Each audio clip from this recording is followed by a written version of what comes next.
Assalamualaikum, selamat datang di Zakai Love Stories. Cerbung Aku, Kamu, dan Ryuni diambil dari novel Senandika Rasa karya Zakai Aizawa. Selamat menikmati ya. Aku. Lip berdenting dan pintunya mulai terbuka. Aku harus menyelesaikan tugas dari Pak Li. Pahira bersiap melangkah, tetapi diurungkannya. Dan juga kalau mau bicara denganku, jangan begini lagi. Berdua saja di tempat tertutup seperti ini. Kau tahu kan kalau itu tidak boleh? Tanpa menunggu reaksi Abimana, gadis berhijab itu telah melangkah keluar dari lift. Abimana membeku. Untaian aksara yang melesat barusan dari mulut wanita yang ia cintai begitu menghujam. Ia membuat kesalahan lagi kah? Ingin menuntaskan rasa bersalah, justru ia membuat kesalahan baru. Benarkah dirinya tak punya harapan lagi? Pahira termenung di kamarnya, duduk bersandar di kursi meja kerja sambil memainkan pena di antara sela-sela jari.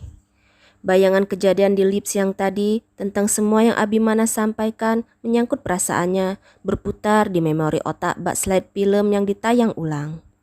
Bergantian muncul berselang-seling dengan kenangan bersama Bagas, kekeras kepalaan dan kegigihan lelaki itu dalam memperjuangkan cintanya.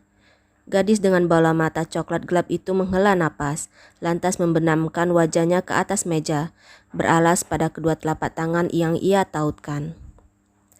Abimana duduk di bangku kayu datar panjang setengah lingkaran yang ada di tepi telaga di tengah-tengah taman hijau, tempat yang selalu dikunjungi Bagas tatkala dirundung nestapa. Abimana menarik napas. Sekarang aku tahu kenapa Bagas menjadikan tempat ini sebagai pilihan di saat ia bersedih. Abimana mengambil batu kecil di sela-sela rerumputan dekat kakinya, melempar benda itu ke telaga sedemikian rupa, menjadikan kerikil tersebut seolah meloncat dari titik air yang satu ke titik air yang lain. Pria itu lantas berdiri dan maju selangkah mendekati telaga, menghirup udara dalam-dalam dan mengembusnya pelan.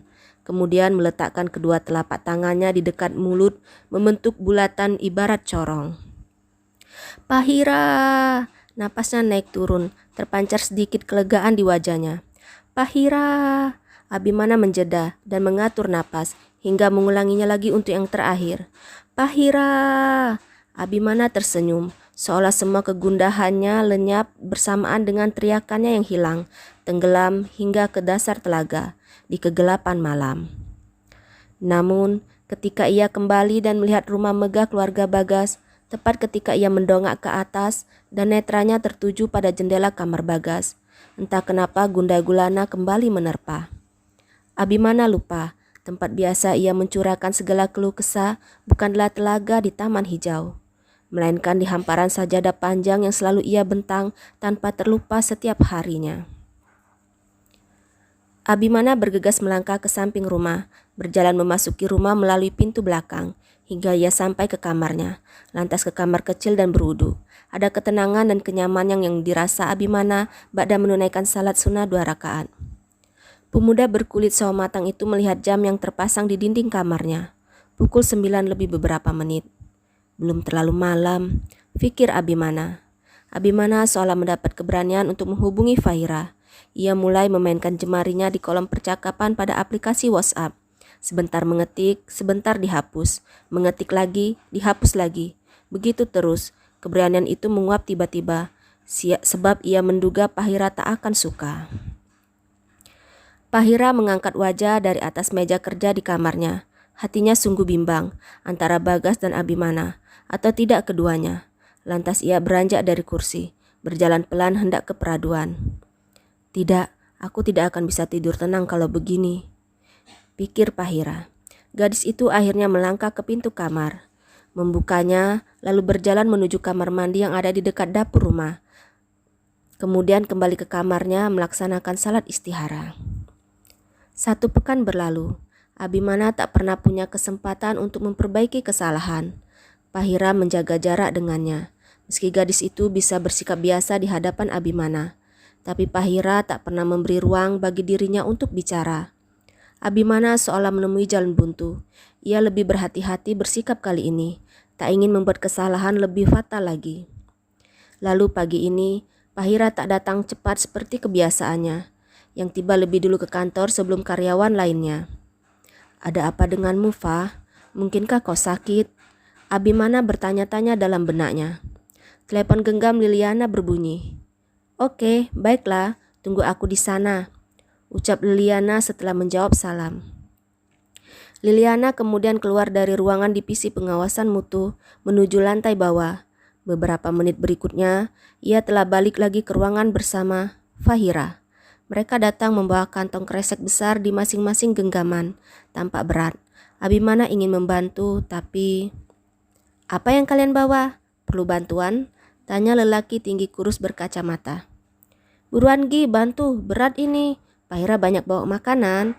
Liliana tersenyum sambil memainkan alisnya. Makanan, pucuk dicinta ulang pun tiba. Tepat sekali, Pa. Kau tahu saja kalau aku belum sarapan. Pria berbadan tambun menyahut. Belum sarapan apaan? Tuh, 2 bungkus roti yang udah kosong di meja kerjamu. Siapa yang makan? Fahira tertawa. Sudah, yuk dikeluarkan biar bisa dimakan sama-sama. Had kemarin mama ada orderan catering, sekalian saja dibikin lebih. Belum pernah kan nyicipin empek-empek otak-otak kapal selam dan celimpungan bikinan mamaku?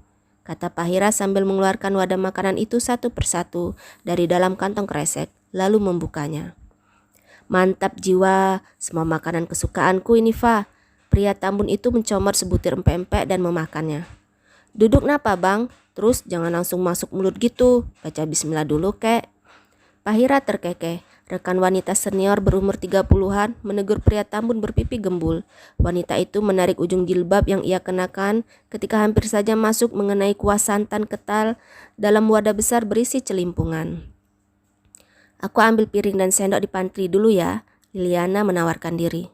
Sekalian mangkok juga Li, biar puas menghirup kuah dan cuko. Lagi-lagi pria tambun bicara dengan mulut penuh makanan. Bi, kemarilah, jangan malu-malu. Cuko dak becuko, tengah duo. Abimana tersenyum, namun ia belum berani mendekat.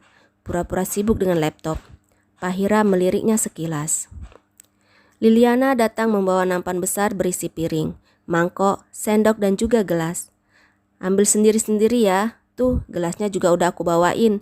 Yang mau minum tinggal isi aja ambil di galon. Liliana menunjuk dispenser air yang terletak di sudut ruangan dekat pintu masuk. Fahira mengambil mangkuk dan memasukkan pentol celimpungan dan kuah ke dalamnya, lalu berjalan mendekati Abimana. Ciciplah, kau akan ketagihan jika telah memakannya. Abimana terkejut.